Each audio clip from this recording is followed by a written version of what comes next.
Good morning my dear friends. ప్రయాణం వలన భయంకరంగా అలసిపోయినప్పటికీ దేవుని యొక్క వర్తమానము దేవుని ప్రజలకు అందించడం అనేది దేవుడు నాకు అప్పగించిన గొప్ప బాధ్యత. దేవునికి నేను లెక్క అప్పగించవలసిన. అయితే ప్రియమైన దేవుని బిడ్డలారా, ఈ రాత్రి లేక ఈ ఉదయకాల సమయంలో దేవుని యొక్క వాక్యములో నుండి అపోస్తుల కార్యములు 17వ అధ్యాయము 30వ వచనం. And the time of this ignorance God winked at, but now commandeth all men everywhere to repent. ఆ జ్ఞాన కాలమునందు దేవుడు చూచి చూడనట్టు ఉండి ఇప్పుడైతే అంతటా అందరూ మారు మనసు పొందవాలని ఆయన ఆజ్ఞాపించుచున్నాడు. ఇది దేవుడు ప్రతి మానవుడి నుండి ఆశిస్తూ ఉన్న ప్రతిస్పందన. కానీ ఇక్కడ పరిశుద్ధ లేఖనంలో దేవుడు తెలియజేస్తున్న విషయం మనం గమనించాలి. యెషయా 55వ అధ్యాయం 7వ వచనంలో, దుష్టుడు తన మార్గమును విడిచిపెట్టవలను, యెహోవా వైపునకు తిరగవలను అనేది దేవుని యొక్క ఉద్దేశం. Let the wicked forsake his way and let him return an to the lord అనేది ఇంగ్లీష్లో రాయబడినది, కింగ్ జేమ్స్ బైబిల్లో. దుష్టుడు తన మార్గమును విడిచిపెట్టాలి అనేది దేవుడు కోరుకుంటున్నాడు. ఈ లోకంలో దుష్టత్వం ఉన్నది. ప్రతి వ్యక్తి ఈ లోకంలో దుష్టుడు అనేవాడు అపవాది.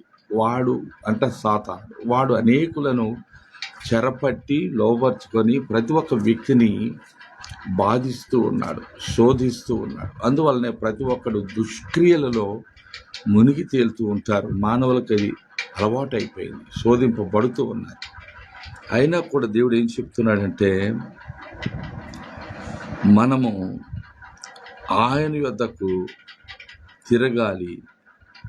అంతేకాకుండా ఆయన మనలను క్షమించుటకు, స్వీకరించుటకు సంసిద్ధంగా ఉన్నాడనే విషయం బైబిల్ ఎంతో స్పష్టమైన రీతిలో, ఎంత పసిబిడ్డకైనా అర్థమవుతుంది. కనుక దాన్ని గ్రహించుకొని పశ్చాత్తాపడి మన పాపముల విషయమై మనం నిస్సహాయులమని మన పరమ తండ్రికి తెలుసు. కుమారుడైన క్రీస్తు ద్వారా ఆయన మనకు ఆల్రెడీ మార్గము సరళం చేశారు. కనుక ఇప్పుడు మనలో ప్రతి ఒక్కరూ కూడా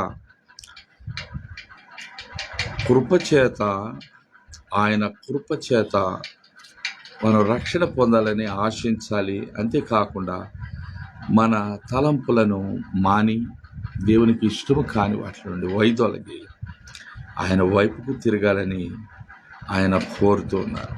ఈ దినమే మనమందరం కూడా ఎవరైతే రక్షణ పొందలేదో అట్టి వ్యక్తులు తప్పక యేసు ప్రభు వారి వైపు తిరిగి,